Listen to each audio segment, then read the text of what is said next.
इतनी शक्ति हमें दे न दाता, मन का विश्वास कमजोर होना। इतनी शक्ति हमें दे न दाता, मन का विश्वास कमजोर होना। हम चले नेक रास्ते पे, हमसे भूल कर भी कोई भूल होना। इतनी शक्ति हमें दे न दाता, मन का विश्वास कमजोर होना। दूर अज्ञान के हो अंधेरे, तू हमें ज्ञान की रोशनी दे। हर बुराई से बचते रहे हम, जितनी भी दे भली जिंदगी दे। बैर होना किसी का किसी से, भावना मन में बदलेगी होना। दीदी नारे मैं बोल दूं? चलो नारे आप बोल दो। जय समूह, जय आजीविका, जय समूह, जय आजीविका, जय समूह, जय आजीविका। समूह से समृद्धि की ओर, समूह से समृद्धि की ओर।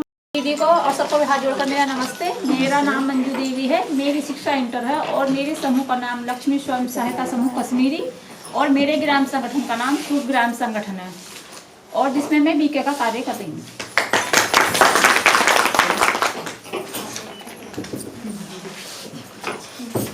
सभी दीदियों को और सर को मेरी नमस्ते। मेरे समूह का नाम स्वयं सहायता पवित्र समूह है। मेरा नाम प्रियंका है। मेरे ग्राम संगठन का नाम उज्जवल है। रहने वाली सुहागपुर की और अल्लाहपुर मेरा ब्लॉक है। हमारे काय के हैं संगठन से अलग संगठन के और समूह से ग्राम संगठन से अलग के बिंदु नहीं, ऐसा लिखो ग्राम संगठन और समूह से संबंधित अन्य मुद्दे माध्यम से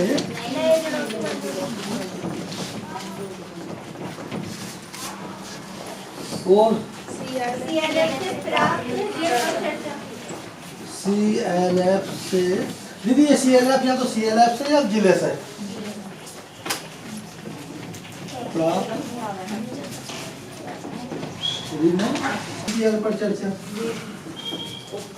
उप समिति के कार्य पर चर्चा और उप समिति के कार्य पर चर्चा। ABCDEF ऐसा लिखो पूरा ग्राम संगठन की CLF और जनपद स्तर से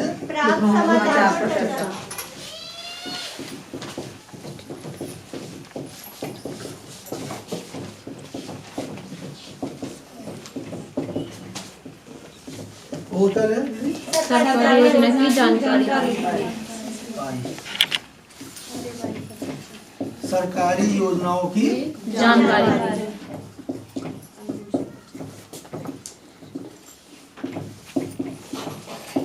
और अन्य विषयों पर चर्चा।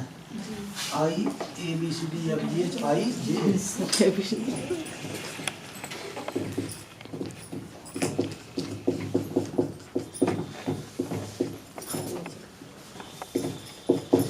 दीदी ये इतनी बिंदु मैंने लिखवा रखे हैं आपको।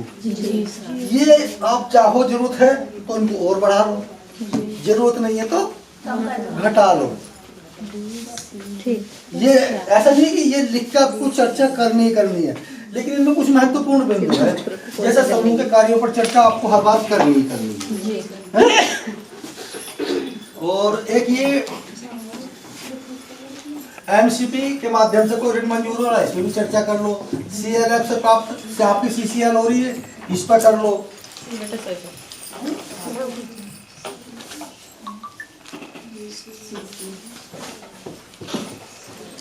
DCB पर कर लो, आइडिया पे करनी है। बाकी ये नीचे की चीज इन पर ऊपर की 4 चीज पे ये चर्चा आपको ऐसा नहीं कि आपका मन नहीं कर किसी पे भी, लेकिन कुछ चीज समझिए ना।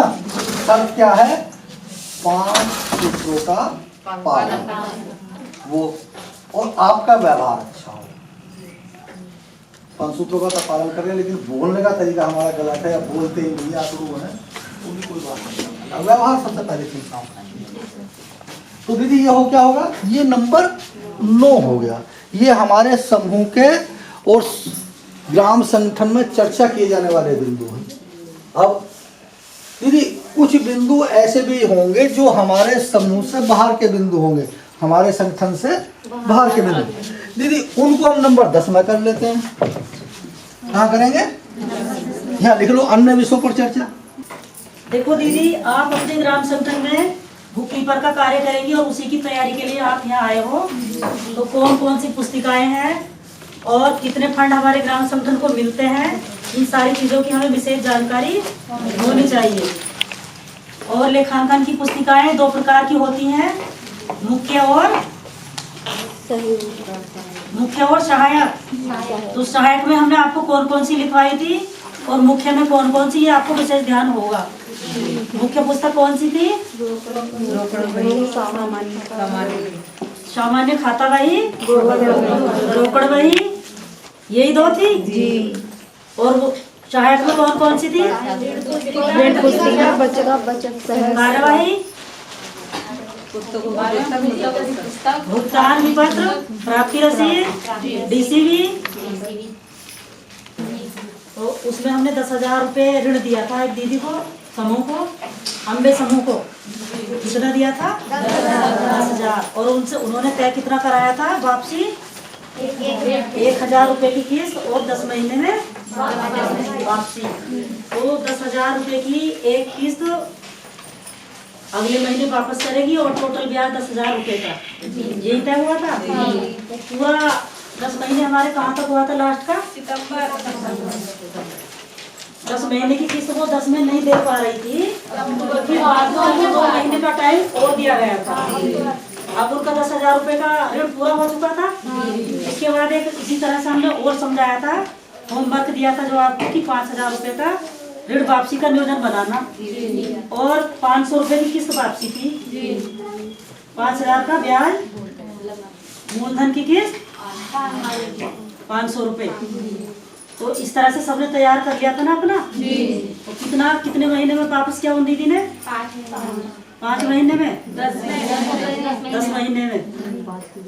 होता है ग्राम संगठन में ईमानदारी के साथ लेखा जोखा लिखना, निष्पक्ष व्यवहार करना और अपने ग्राम संगठन में अपने पदाधिकारियों के बीच कोई भी निर्णय न लेना। ये निर्णय कौन लोग लेते हैं? जो पदाधिकारी होते हैं। आपको लेखा जोखा करना और कोषाध्यक्ष के ठीक साइड में बैठेंगे। कोषाध्यक्ष भी आपका विशेष ध्यान रखेंगे कि हमारा बुक कीपर कितना पैसा लिख रहा है, सच में जो आया उसी को लिख रहा है या उससे अलग लिख रहा है। तो आपको ईमानदारी के साथ उतना ही पैसा लिखना, उतना मूलधन, उतना ही ब्याज जितना समूह से आता है। कि कोई भी पैसा वो चाहे ले या दे, चेक के द्वारा ही उसकी रसीद वो देगा। प्राप्ति रसीद, बिना प्राप्ति के ग्राम संगठन में कोई भी पैसा या कोई भी चेक आप ना दें। अगर वो मना कर रहा है तो जब वो कहे चेक रसीद देने के लिए तैयार हो जाए तभी आप दें। मतलब बिना रसीद के, हाँ बिना रसीद के आप कोई उनको प्राप्ति ना दें। वो कितने कर रहा है? 5,000। ब्याज के कितने पैसे कर रहा है? 500 रुपये। कुल कितने हो गए? 5500। और दूसरा किस चीज का पैसा दे रहा है वो? आजीविका नहीं, आजीविका बोल रहा हूँ। आजीविका के कितने पैसे हैं? 6,000 रुपये। ये कुल कितने पैसे हो गए? ये ऐसा टोटल कर लो। यहाँ मूलधन कितना है? 5 और 6 11,500। ब्याज कितना आदि दिए? 1155। कुल कितना हुआ? 12,655। ये दीदी 3 तरीके के पैसे लेकर आइए। ये कह दे CIF, आजीविका, VR, 3 तरीके के पैसे लेकर आइए। लेकिन यदि दिमाग लगाओगे तो इसमें 4 तरीके के हो रहे हैं। ब्याज भी तो हो रहा है ना ब्याज, लेकिन चूंकि हमें यहाँ रसीद देनी है उसको, तो हम ऐसे ही लिखेंगे, उसका रसीद एक साथ दे देंगे। यहाँ क्या करेंगे अब हम? यहाँ ये क्या लिखेंगे नीचे? एक रसीद संख्या होगी ना, अच्छा, वो जो ये पैसे लेकर आ रही है वो चेक से लेकर आ रही है, पैसे किससे लेकर आ रही है? वो चेक से। तो हम यहाँ लिखेंगे चेक संख्या, लिख दो 77 87 11, दिनांक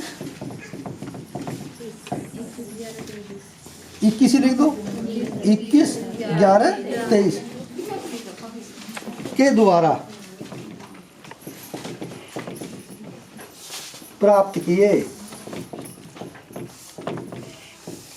यहाँ लेखापाल के दस्तखत और यहाँ पदाधिकारी के किसी एक के। और ये रसीद दीदी 2 हिस्सों में बनेगी, दोनों के बीच में कार्बन कॉपी आ रही, कार्बन रखा जाएगा। ये ओरिजिनल कॉपी का सिग्नेचर करने के बाद में आप इसको इसमें से निकाल के, जिसको फाड़ना बोलते हैं, वो फाड़ के उसको हम किसको दे देंगे? तुलसी को।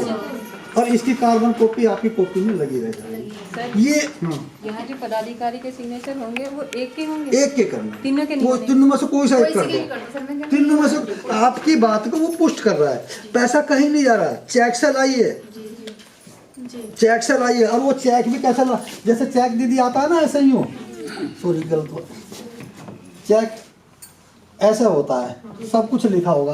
दीदी जब भी आप चेक जारी करो, इसके किनारे पे 2 लाइन ये बना दो, गलती से भी बिना लाइन के चेक मत ना दो। अब तुलसी लाई चेक, मैं यही बता दूंगा आपको, तुलसी लाई चेक, वो चेक आपको देकर चली गई, रसीद भी सारा आपने दी उसे या ना दी मान लो, और ये चेक आपके ग्राम संगठन से खो गया। मतलब मैं सारी चीज बता रहा हूँ, ये चेक आपके ग्राम संगठन से खो गया, तो ये कहीं नहीं जाएगा, जहाँ भी जाएगा ये कैंसिल हो जाएगा, क्योंकि ये अकाउंट पे ही होगा। अगर ये घूम फिर कर आपके उसमें आ गया तो कैश हो जाएगा, नहीं तो कैश नहीं होगा। जैसे दीदी ये नोट नहीं है, डिमांड ड्राफ्ट और नोट, जैसे 100 का नोट है, 100 का नोट जब तक वो मेरे हाथ में मेरा, जब आपके हाथ में चला गया आपका, किसी और के हाथ में चला गया वो उसका। इसलिए हम जितने पेमेंट करते क्रॉस चेक से करते। अब यदि आपने 2 लाइन नहीं बनाई, ऐसी दे दिया आपने, भूल होगी या जानबूझ के आपने दे दिया, देते हैं 20,000 तक की चेक ऐसे देते हैं, तो बैंक मैनेजर क्या काम करेगा, इसको कैश में पेमेंट कर देगा। आपके खाते से तो पैसा निकल जाएगा, लेकिन दूसरों के खाते में ले जाने का, दूसरों की जेब में चला जाएगा, जो आगे का प्रूफ नहीं मिलने का पैसा गया कहाँ। बस केवल यदि आप भी लिखना भूल गए मैंने किसको पैसा दिया, तो ना तो बैंक बताने का, उसके यहाँ ये तो आएगा कि मैंने जगबीर को चेक काट के दिया, कौन सा जगबीर था ये नहीं पता। समझ गए ना मेरी बात को?